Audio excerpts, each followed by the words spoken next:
Good morning, everyone. My name is Neera Tandon, and I am CEO of the Center for American Progress. And I'm really excited to have Senator Kelly here today as part of our Path Forward series. Our Path Forward series here at CAP is really highlighting leaders who are talking about, who are addressing the country's most significant challenges. There are a lot of challenges today, so many of our leaders come to talk about issues that are live right now. But I think it's really crucial that we have leaders who are taking on the biggest challenges around the corner. And that is why we are particularly excited to have Senator Kelly here to talk about AI, the possible disruptions or likely disruptions that we are going to see from it, and how we as a country address that. I don't think it's news to anyone that we are living through one of the most significant technological disruptions in modern American history. Artificial intelligence is rapidly integrating into the systems that keep the country running. Our workplaces, healthcare networks, power grids, military, and even the way we talk and communicate with each other. The scale of that shift is enormous, and its speed is really unprecedented. For more than a century, electrification, computing, aerospace, the internet, the United States has usually been out in front, and it's true again with AI. But as we have seen with other technological revolutions, there are consequences. It can be a major advantage to the country, but there are ways in which the disruption that people face from these technologies can be have really massive impact. So it's crucial that we stay ahead as a country, that we innovate, that we make the right investments, but it's also really important that we have a strategy of how to deal with the dislocation and this disruption. And that is why we are so excited to have Senator Kelly here, because he has developed a national strategy to meet the scale of the moment. His AI for America blueprint isn't about slowing innovation. It's about ensuring that that innovation truly benefits everyone by supporting workers, strengthening institutions, and broadening access to opportunity. And I will also note that Senator Kelly has been a true leader on ensuring that we as a country are maintaining our research and innovation edge. And he's been that leader at a time where we are seeing really a reversal. Unfortunately, the ecosystem that has allowed the United States to be the innovators for AI and so many other technological innovations is actually under threat by the policies of this administration. It seems crazy to say that you would take a thing that actually has made America great and weaken it, but that is what the present administration, the Trump administration's policies are doing when it comes to investments in research that they are slashing, attacking universities and their research budgets, which is honestly going to hurt so many people. And when it comes to having an immigration policy that is ensuring that the world's smartest people do not come to the United States to innovate, but go elsewhere. None of that makes sense, and I'm so grateful for Senator Kelly's leadership on that issue. But I'd also be remiss if I didn't mention the fact that over the last few weeks, we have really seen Senator Kelly as a principled leader who is fighting for the most basic of American concepts, the idea that our government, our military acts in the right and not as countries like Iran and Russia would act, that we uphold our constitutional principles of due process, that we are a shining beacon for principle instead of a shining beacon for turning away from principle. And while I'm excited to have him here to talk about AI, I also could just not go without expressing my gratitude for him as a patriot and a principled leader. Senator Kelly?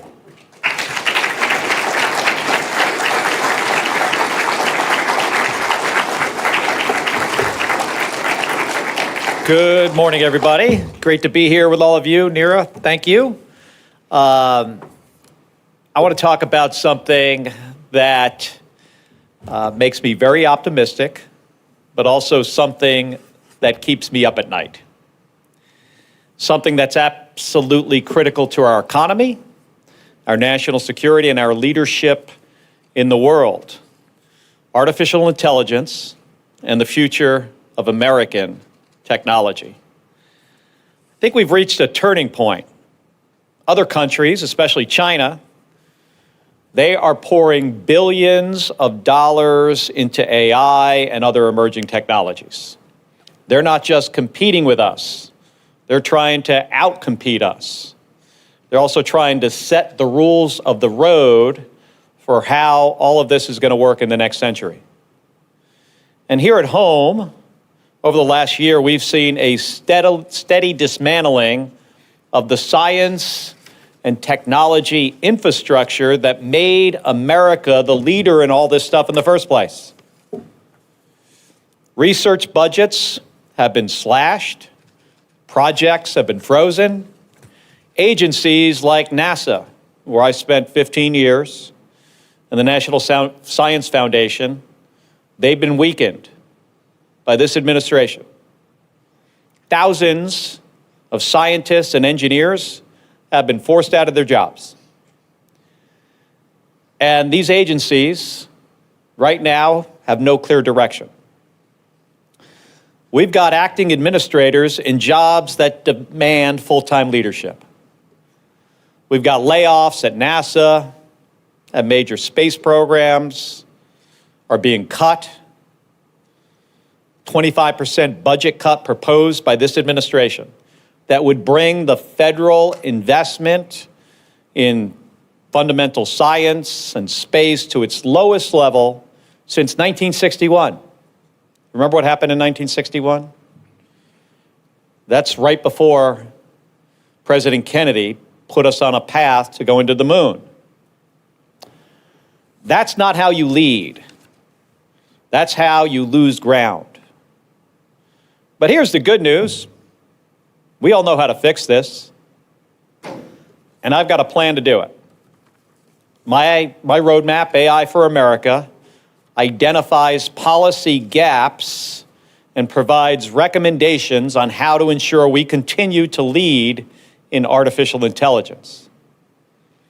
And do it in a way that creates opportunity, protects workers, and strengthens our economy.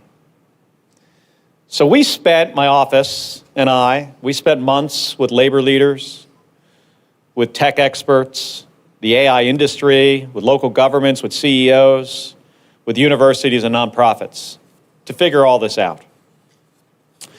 And our plan starts with the AI Horizon Fund, which is a strategic investment in workers and community infrastructure to keep America ahead in AI. This fund will be resourced by the companies that benefit most from the AI boom. It will support American universities, startups, public-private partnerships that we will need to do the highest impact work in AI. The kind that might not pay off next quarter, but could redefine the next generation. It will support our workforce, because leadership in AI doesn't mean much if we do not have Americans that are trained and ready to leverage this technology. My roadmap calls for major investments in apprenticeships, community colleges, STEM education, and workforce transition programs, so workers can get the skills they need and have good jobs that will stay right here at home. Then, the fund will also support infrastructure. AI isn't going to run on good intentions. We need serious long-term investment in the physical systems that make all of this possible. And that's energy, water, broadband, and transportation. These systems need to be resilient and scalable. They need to be built in a way that doesn't pass the costs onto families and small businesses in the form of higher utility bills. That means planning ahead, building the capacity we need, especially in rural and high-growth areas. And yes, it also means investing in our national R&D infrastructure, investing in high-performance computing, investing in open training data sets and test beds that support safe, scalable, and deployable AI systems. Finally, guardrails and safety. We need clear, enforceable standards to make sure AI respects civil rights, protects privacy, and doesn't leave people behind. That includes strong transparency requirements, accountability mechanisms, and international coordination so that our values, not those of some authoritarian regime out there, our values shape the future of this technology. This is an actionable strategy with the resources and vision to make sure that we stay ahead. It's about competing from a position of strength. It's about making sure Americans benefit from AI, but not just the biggest corporations, like real people benefit from this. And not only in the richest zip codes, but everywhere across the country. My proposal here is, it's just meant to be the start of a conversation, not the end. And I'm listening and discussing different perspectives to move this forward, to get people to back the AI Horizon Fund, to get people to understand that we have to strengthen our workforce, we have to strengthen our infrastructure, and we have to support smart, responsible laws that keep this technology safe and true to our values. Because American leadership, it doesn't happen by accident. It takes planning, it takes investment, it takes commitment, and it takes action. So let's get to work on this. Thank you for having me come by to discuss this, and I look forward to our conversation. Thank you.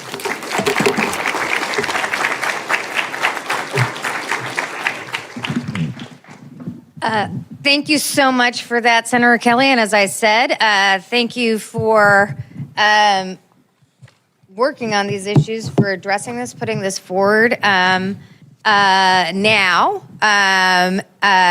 this technology takes off instead of after we've seen all the disruption. So it is really vital, as I said, to have leaders who are looking at challenges around the corner. That's really crucial. So thank you for being here.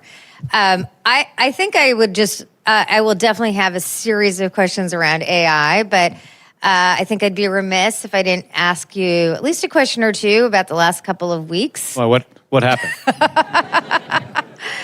That is a good question. What did happen? Well, I can tell you what happened is not what I expected to happen.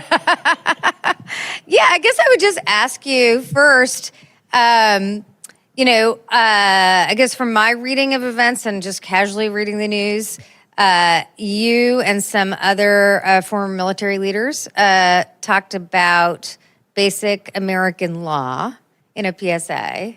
And then you were attacked relatively viciously. And then we learned... Can it be more vicious? Execute them. Hang them. Yeah, it was pretty high. I mean, low bar here, but yes. And then we've learned over the last week a lot of really searing details about the possible illegal actions by possibly the Secretary of Defense or others in violating military law. So I guess I'd ask you just, to talk through, your experience over the last couple of weeks and just the fact that just after this attack on you, we learned facts that confirmed essentially the gist of what you were saying. At least, makes the justification obvious why we said it, right? We know who Donald Trump is. Yeah. We've known that for a long time. When you consider the things that this president has said in the past, about, in 2016, he talked about how he wanted the military to kill the families of terrorists. Families. That means kids, women and children. And he was told on a debate stage, the U.S. military would not do that. That would be illegal. He said, the military will not refuse my orders. He has talked about shooting protesters in the legs. Clearly an example of something that would be American protesters in the legs, clearly an example of something that would be unlawful to give the military that order. Fortunately, at the time, Mark Esper was like, we can't do that. He's also talked about sending U.S. troops into cities and using those cities as training grounds. What that means is American citizens would be used for the military to train on. You combine that with a Secretary of Defense who is by far the most unqualified SecDef this country has ever seen, who runs around on a stage talking about hunting and killing people and lethality and warrior ethos. We've never heard words like that out of a Secretary of Defense before. So we were concerned. And we just said something very simple and basic. Follow the law. That's not so basic for and this Donald president. Trump says, kill them, which we were not expecting. Yeah. The reaction I was expecting even from this president, if he said anything, he would have said 2 words, of course. But he didn't. And now he wants to prosecute me under the Uniform Code of Military Justice, FBI, all that. He's trying to silence us. He's trying to silence me. He didn't like what I said. He wants me to shut up. But he picked the wrong guy to go after, because that ain't happening.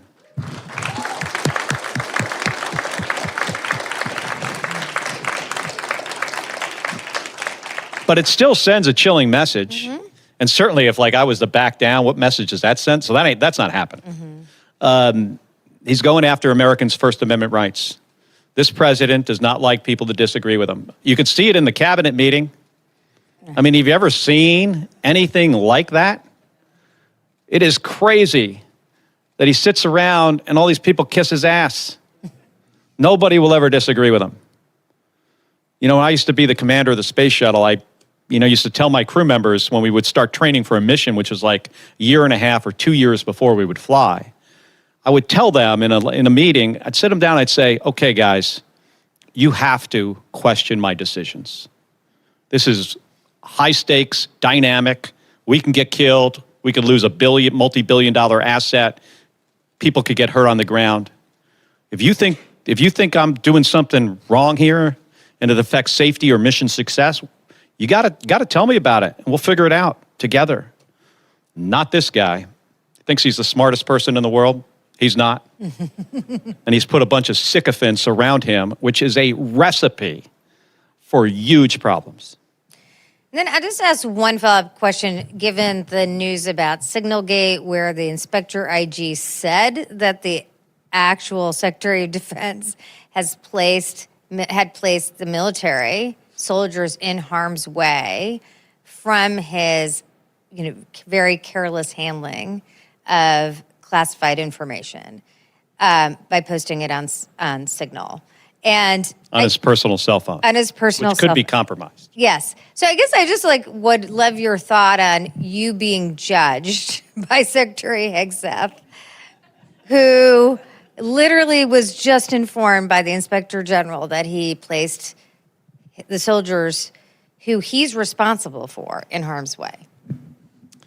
I don't take the guy very seriously. I mean, he talks about me on Twitter. I'm a captain in 06 in the U.S. Navy, retired. He puts the captain in quotes. Like he thinks these 4 little dots are going to scare me. He's not a serious person. He did put members of the military at significant risk, putting operational information on a signal chain that could be, if his phone was being monitored, let's say by the Russians send that information to the Iranians sent it to the Houthis. It was when these airplanes were in the air Houthis probably know generally where they're going for certain targets. They know where their aircraft carrier is. They know how fast the airplanes go. They could anticipate, what time these planes would be, in the range of surface-to-air missile systems. He could have shot them down. He wanted to show off to his buddies on the National Security Council. Ooh, look what I just heard. I just got this cool information. I'm going to share it with you. There are also devices, as you know, that you can share classified information that he should have had access to. He was told by the Inspector General that he put those folks at risk. He also said the information wasn't classified because after the fact, he declassified it in his head. That's not how it worked when I served Not in the how government. it's supposed to work. Just to say. Yeah. Excellent. Okay, so there's so much that you've put on the table on AI, so I definitely want to get to that. So I really wanted to just ask first and foremost, the AI plan, basically a big component is the AI Horizon Fund. And I'd love for you to just talk a little bit about the need for the fund. As we've seen in prior technologies, you'll have some companies just massively benefit from the innovation, and yet the disruption is really dispersed and affects communities far away from where those companies are. So if you could talk to us about your theory of action for the Horizon Fund, that would be great. Well, a couple things. First of all, we want AI to be a winner for workers, working class people, middle class people, not just a big boon for these giant companies. If that happens, we're in big trouble. We'll have more rising issues with income inequality. And we just can't let that happen. We're already in a bad place with regards to that issue right now. It can't get worse. So we've got to make this worker focused. There's going to be some disruption in the workforce. People are going to lose their jobs. I had a group of small business owners in my office about a month ago. There were about a dozen of them there. One was a yogurt shop. And they were relatively, some of them had like maybe 50 employees. I said to this group, have any of you guys like not hired a person or got rid of a person because of AI? Every one of them put their hands up, which shocked me. I was really surprised. Even the yogurt guy, like maybe he got rid of an accountant or something. I don't know for sure. We didn't get into the details, but there's going to be disruption out there.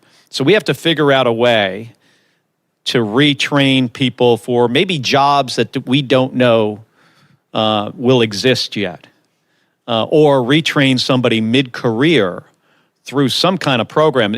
And you know who does this well is unions, apprenticeship programs, but they need funding to do this. Also community colleges. Community colleges aren't like awash in money, so they need some support. And I've seen some of these, some programs that have been successful already with regards to semiconductor manufacturing. Yeah. There's Estrella Mountain Community College has this thing called a Quick Start program where it's about 2 weeks of training, and at the end of the program, you're guaranteed an interview with a semiconductor manufacturing company. And I met this woman who was unemployed for a year, single mom with 3 kids. She was having a hard time finding any job, like even in fast food, she told me. And in her spam email folder, she finds this advertisement for this program. And she thought it was like some kind of scam, but she was like, what do I have to lose? So she called the number. She got into the program. She now works at Intel making semiconductor chips. Wow. Yeah. Which is, after you're there like a year or two, it's like an $85,000 a year job. Yeah, as a country, we're very bad at training. Compared to other countries, we do not do this well. And so how we build that system and ensure it's not just one-off is a big national, it's a vital national goal ahead of this AI revolution. So I really appreciate your thoughts there. And then, you said something in your plan. The government needs to build an AI boom for all, not another tech bubble for the few. I think also, the AI revolution is coming after two events. After, trade has ensured that American workers are facing a sort of global arbitrage on labor and wages, in the 80s and 90s. And then on top of that, a tech boom, which has, brought a lot of jobs, but has not been, the benefits of which have not been evenly applied. A lot more money and value and wealth moving even more to the coasts, a lot less, and, a lot to single individuals. Yes, and a lot to single individuals. So that principle seems really vital to sustain even support for AI. Talk a little bit about why you think that's important and how it emanates through your plan. Well, let me start by saying when we had something similar, not the tech boom, but electricity, like pre-electricity, pre-industrial revolution, right? If you go back to like the 18th century, 1700s, GDP growth over a century would be about 8%, over 100 years. If you go pre-1800. Yeah. After that, happened very quickly. In 100 years, it was like 350%. We could see the same kind of acceleration. Some people say we could go, I don't believe this, and I've talked to economists that say this is a bunch of crap. But there are other economists that say we could see GDP growth of like 20% a year. I do not. I think that is not possible. It's kind of crazy. And that presents tremendous challenges. But also, if you think about like how wealthy some individuals have become because of the tech boom, if you take the wealthiest person in the country during the Reagan administration and you fast forward them to today, obviously with the inflation built into that valuation of their net worth, the richest person in the country would be worth $15 billion. I mean, how many people do we have worth more than $100 billion? Or there are people, worth more than $250 billion and more than $400 billion. Someone's getting a payout for $1 trillion. $1 trillion. For $1 trillion. But only if he deploys 1 million robots. Yeah. Now, I do like the idea of like, this kind of technology. I'm really into like innovation. And I think this could be a big winner for all of us in like material science and fundamental chemistry and medicine, and we can cure diseases. But we can also really screw this up, like in a big way. I mean, we've done that before. We're actually pretty good at that. Social media is a perfect example. Yeah, great example. The Australians announced today that they're going to ban social media, ban it for the younger teenagers. Yeah. I don't know at what age. So we've got to come up with I wanted to come up with a plan that would address, some issues. The workers, to make this focused on the workforce and middle-class people so they benefit. And not just workers in California and New York, but all across the country. It's going to be a challenge to do that, but then we have to get to the infrastructure, issues as well, because, and I could tell you a couple stories here, we really have to figure this out, and I do worry that if we don't, we're going to have like a movement against data centers. And we need these data centers if AI is going to be successful. And we need AI to be successful not only for the promises that we could get out of it and the technology we could get out of it, we also need it to be successful because of the amount of money that's already been invested in it. And if there's a big bubble and that bubble bursts in a really bad way, it's going to be harmful to the broader economy. It might make like the downturn in 2008 look like a party. Yeah, let me follow up on data centers in particular, right? So I think one of the whole issues on data centers is, which you definitely address, is the data center, you need a massive infusion of energy in order to fund AI. And if you just have the data centers out there. Essentially what that means is that like the average consumer, companies, other companies are just paying higher rates because of the big demand. On the other side of this, the Chinese can build energy faster than we can. And in fact, they're investing a lot more in renewables at a time where the current administration is basically assaulting renewables. Another way in which, another policy that doesn't really make sense as you're seeing utility rate increases. So I think the question is that a lot of political leaders are grappling with, and I'd just love to talk about more, how do we have a fair system in which the average consumer is not basically, in a way, subsidizing the AI companies through how much they're paying extra for energy? And again, the AI companies are able to attract, these are like the highest market cap companies in the world. So it does seem a little unfair that your average working person in America is paying more for utilities because of their demands. So I had a data center CEO in my office maybe about a month ago or so, and he was trying to add a data center in Maricopa County, and he approached one of the two big utilities. There's SRP and APS, and said, hey, I want to put this data center in, and this is the amount of power it needs.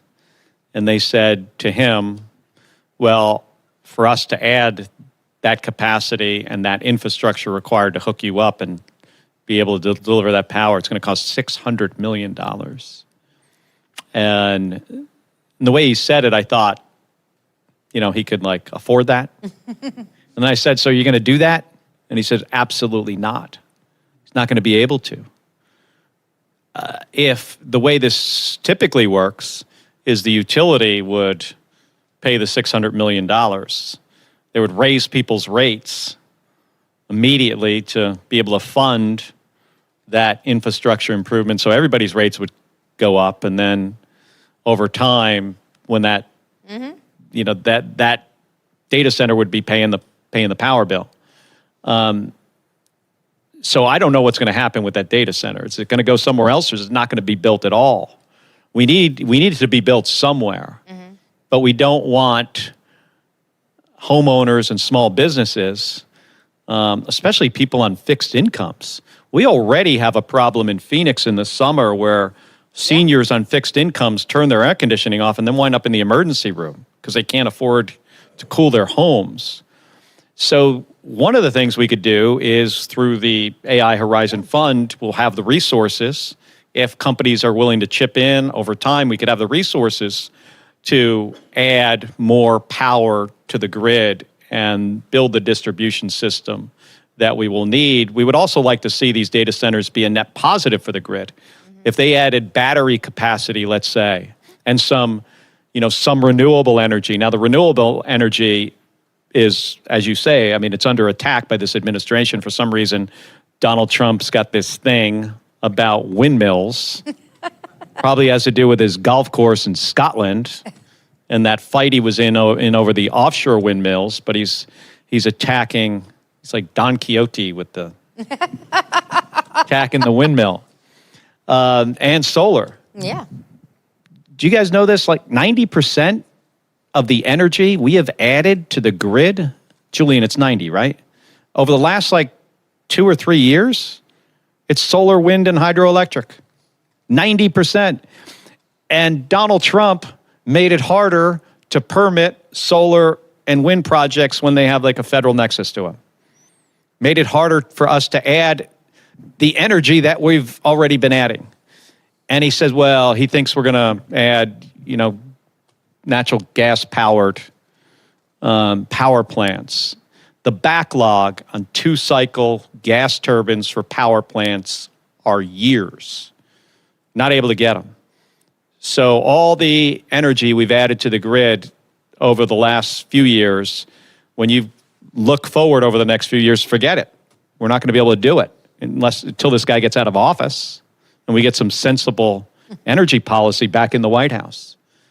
So we got that challenge. It's a big challenge. And just on both those utilities, and I'll finish up there, APS and SRP in Maricopa County, each of them have a piece of paper with all the customers that have contacted them that say, hey, in the coming 2, 3, 4, 5 years, we want to build this data center or this plant, and the amount of energy the amount of power that adds up to is 16 gigawatts in Maricopa County.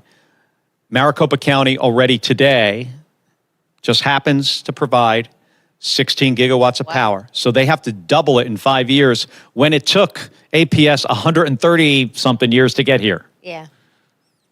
Not going to be able to do it, but at least we want to be able to have a chance of getting close. Great. I'm going to turn to audience questions in 1 minute. I just have one last question here, so just get your questions ready. And as a reminder, when we call on you, please say who you are and if you're affiliated with an organization, and please try to make it a question. I'm a good enforcer of that. We talked a little bit about workers, and I wanted to bring it back to workers. Just yesterday, we saw, at least in the ADP data, that in the private sector jobs, we've actually seen declines. We'll say in the previous administration, we were never seeing a job decline month to month. And now we are seeing 3 in the last 4 months data that there's actual job declines. I think there's a lot of open questions of how much AI is impacting jobs already. But at least initial stages, there seems to be good indications that at least for people exiting college and coming into the workforce for the first time, they are seeing they're bearing the biggest brunt. So as you're thinking about training models, how are you thinking about that specific problem? People who are coming out of college, looking for jobs. People will still need those employees later on, second, third year when they have judgment, and AI can't really replace all that training. But how are you seeing that differential? And is it making you think? How is it shaping your plans? Well, there are a lot of jobs available, and we don't have the workers to do them right now. So that number did not have to be that way if we had the training in place to give people the right skills for the jobs that are currently available, like electricians. I don't know, across the country, there are thousands and thousands of jobs available for people who, are qualified to build things like data centers and semiconductor plants. Even some white-collar jobs, like in cybersecurity. So if we've got to be pretty dynamic about this. We've got to have the right data. This administration's not been good in getting, accurate data. They actually fire the people that do those jobs. But if we have the right data and we have a dynamic way of doing workforce training, and we can also communicate a message to young people especially, but also people in mid-career that might be displaced, these are the kind of careers you need to be going into, we could reverse that number, I think, relatively quickly, because there are a lot of jobs available somebody needs a job right now, go move to Phoenix and start making semiconductors. Really, there are job openings there today, or anything in, union apprenticeships if you're, good working with your hands or you want to do something like that. So it's just matching the jobs available, with the people who are looking for jobs and making sure they have the training to do those jobs. Yeah, in our country, what distinguishes us from many others that handle this better is that we leave it up to the worker to bear the burden of training themselves. And so we really can't just pick up and move to Phoenix. But if there was training where you were, where you didn't have to put out all the money because it was a partnership between business and government, then it would make it easier for people to manage these transitions. I think some countries have programs where if you lose your job, you go to the unemployment office and then they immediately send you to some training program. That's actually good. Yeah, where there's a job on the other end of the training program. It's just a pipeline. You lost this job, we're going to get you into another one rather quickly. Yeah. Great. All right. Questions from the audience over here. And again, just say your name and if you're with an organization. Thank you. Abay Katoch, formerly Liberal Party of Canada, now Federation of American Scientists. We've seen a lot of proposals from Representatives Ted Lieu, Bill Foster, regarding federal legislation on AI. And then we've also seen the Trump administration try and push preemption of state AI laws in things like the NDAA and other sort of bills as well. I'm curious what you think whether federal legislation on AI exists. Your opinion on state preemption of AI laws. Do you think that might be a good thing, bad thing? You mean whether it exists right now? Should we preempt? Yeah, Or should it be possible for the federal government to preempt state laws? Is that what you're asking? In the event that federal legislation on AI laws exists, like Ted Lieu's proposal, do you think we should preempt? I think generally, if you have a federal law that really, really strongly addresses issues, I think the states should follow those laws. Right now, we don't have that. And I think it's up to the states to be able to protect their citizens in those states, state legislatures and the governor, when they see that there's a problem, it's not only their right, it's their responsibility to be able to protect their citizens from bad stuff happening to them. Think about, the problems we have right now. I sit on I'm on the Armed Services Committee, the Intelligence Committee, the Environment and Public Works Committee. I'm also on the Special Committee on Aging. And the amount of scams against seniors, it is depressing. And it's shocking at how many billions of dollars folks often on a fixed income are losing to scams. This is going to get worse with AI unless we're able to take, responsible and strong steps to combat this. And if the federal government isn't on board, the federal government's often, way behind, right? Takes so long to get things through Congress, especially the Senate. I mean, I was at NASA for 15 years. If NASA had the rules of the U.S. Senate, the rocket ship would never leave the launch pad. So in the absence of the federal legislation, I think it's appropriate for states to be able to do this. Question over here.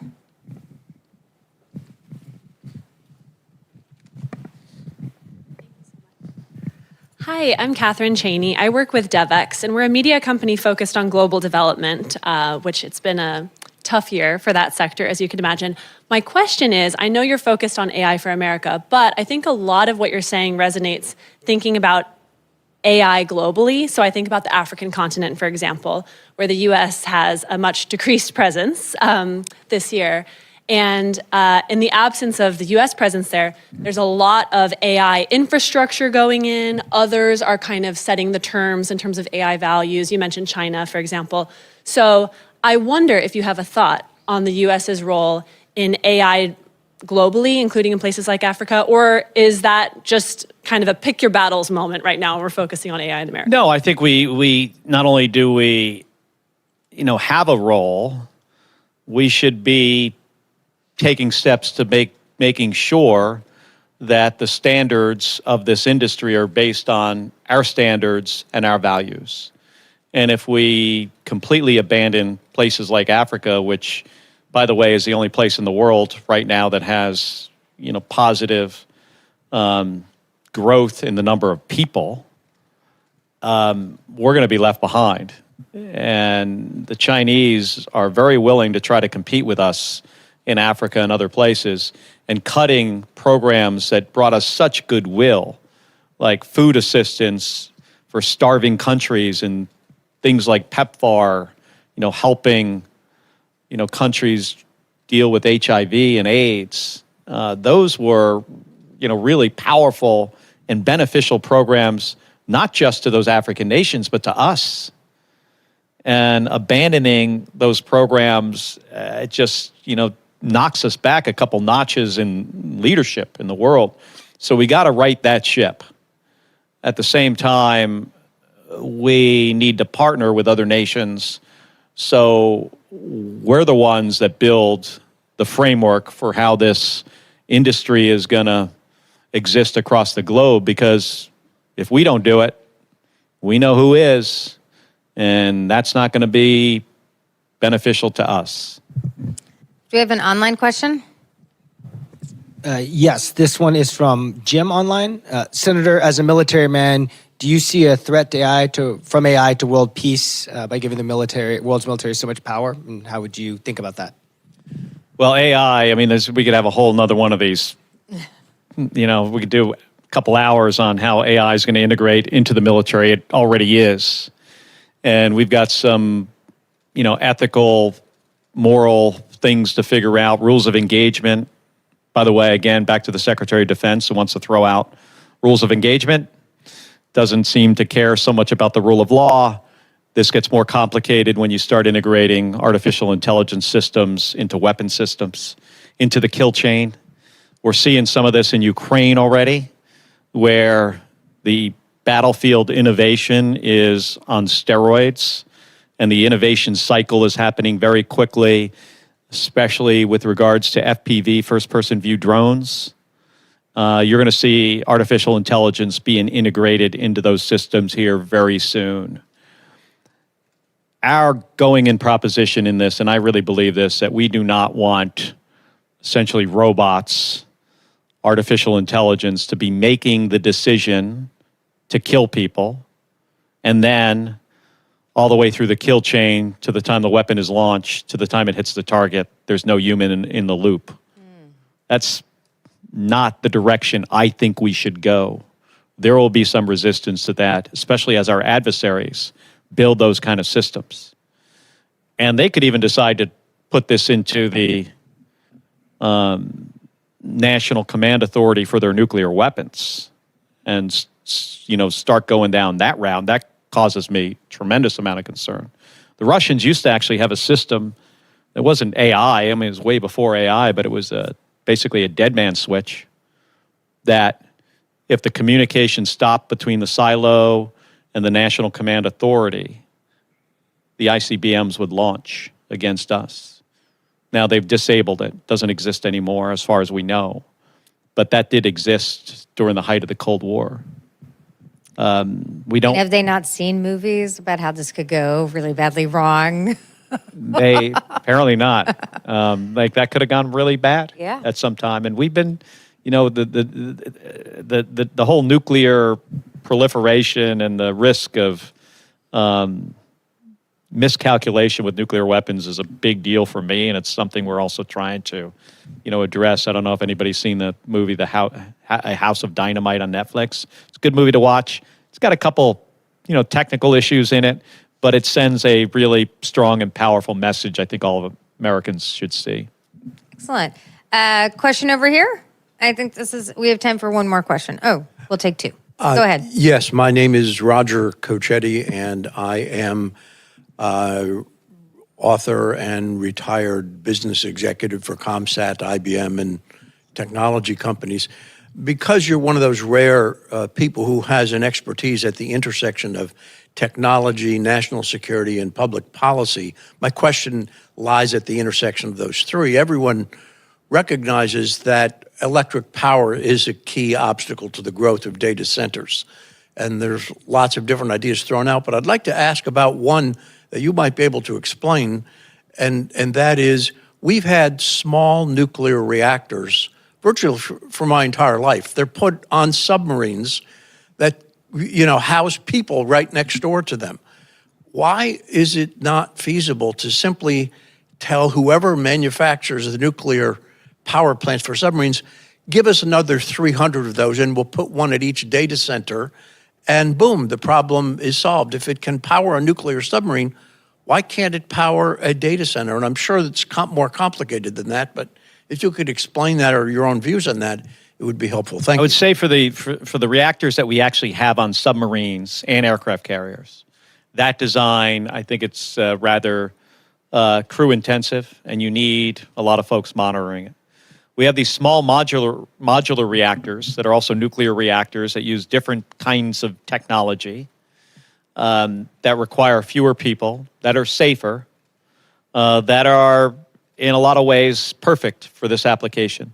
There are two, right, Julian? There's two that are licensed in the U.S., two SMRs that are currently licensed in the U.S., and I think you're going to start seeing this. We need to get other designs licensed. There are companies out there that have, other ways to do this. There are some operational SMRs, not in the United States. I think maybe in Canada there's one, in China. China, Russia have some. We're going to see them here. And then you can put the power behind the meter. Doesn't even affect the grid or the demand. One problem we do have in getting more of these licensed is, getting them through the process at the Nuclear Regulatory Commission. They're understaffed. I don't know how much they were doged here, but they have been understaffed, and they have to often make decisions. Do we want to do the permitting process for the big, giant, huge megawatts, something like Palo Verde or like a nuclear power plant, or do we focus on the SMRs? I've been trying to get them to do both, because I think we do need both. We have another online question. This is from Bill online. Senator, he asked, the United States is suffering a brain drain of scientists and researchers at universities because of the Trump administration's proposed cuts in fundings for NIH and NSF. How can Congress protect the next generation of young scientists from these reductions in funding for basic science? Well, we can just, tell Donald Trump he's not getting his budget that he wants. How ridiculous. I think this president thinks that we have the world's largest economy ever because of real estate developers. It's not.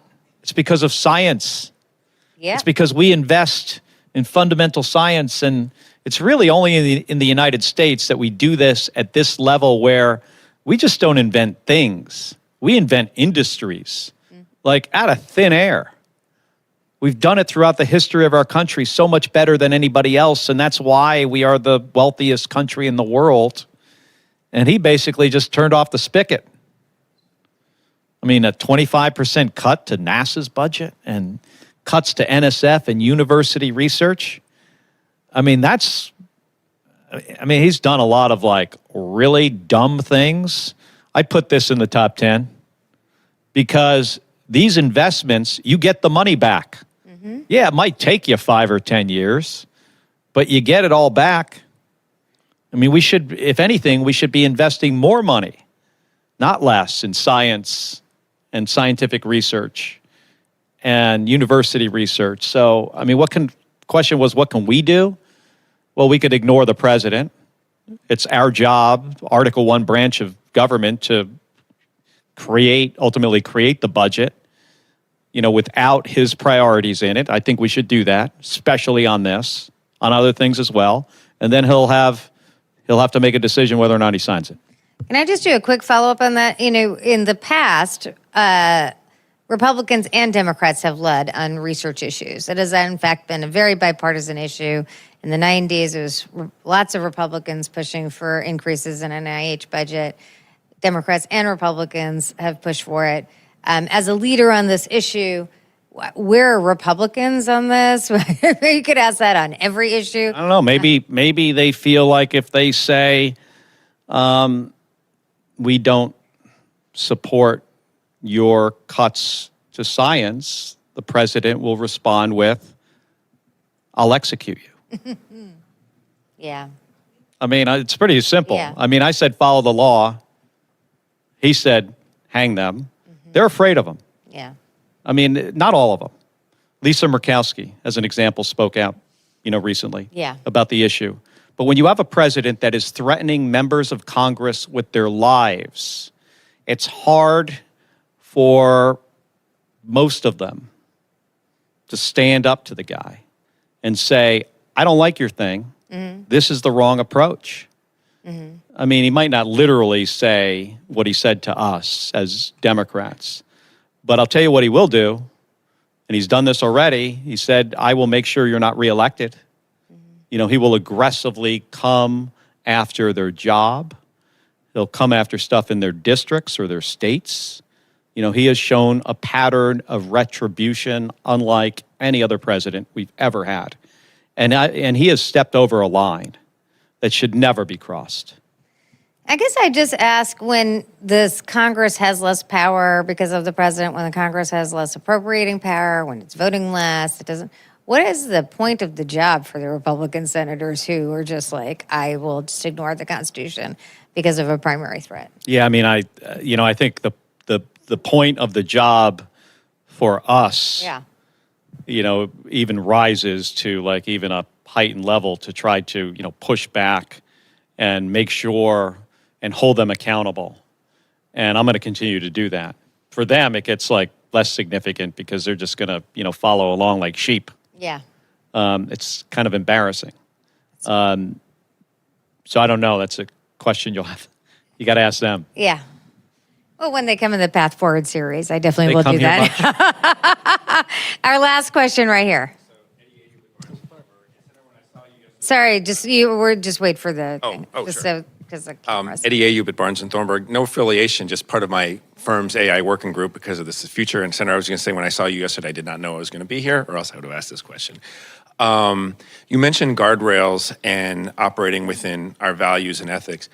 How do you enforce that? And then, because we're living in such a multinational, global economy, you're going to have these companies operating both in the United States and outside the United States. So do you envision a mechanism where if you follow the rules in the United States, you have to follow the rules elsewhere? There's a lot of companies who operate in democracies and a lot of companies who operate in not democracies, not even whether our allies or otherwise. So how do you enforce that? And then how do you deal with this transnational issue of multiple jurisdictions and multiple legalities and legal systems and what have you? Well, I think if we stay the leader in this technology and all the best chips are made here and we share some of these chips with our allies, we shouldn't share them with their adversaries like China. I don't think that's a good idea.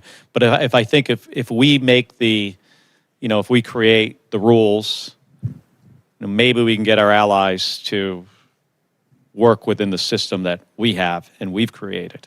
I think we'll have leverage there. I hope we do. But that's a really good question, Eddie, and I think it's something that I'm going to talk to my folks about. Maybe as we expand this, plan here, which I have right in here, as we expand this plan, we will, have to incorporate new ideas. So thank you. Thank you so much, Senator Kelly. I really appreciate this really robust conversation. It does tell us how much interest there is in AI. And I want to say again how thankful we are for you sharing thoughts and really leadership on these issues before they, create a lot more harms. And that you're absolutely right that we can avoid a lot of the pitfalls if we actually show leadership. Now, that might not come from the White House for a few years, but hopefully it will eventually come.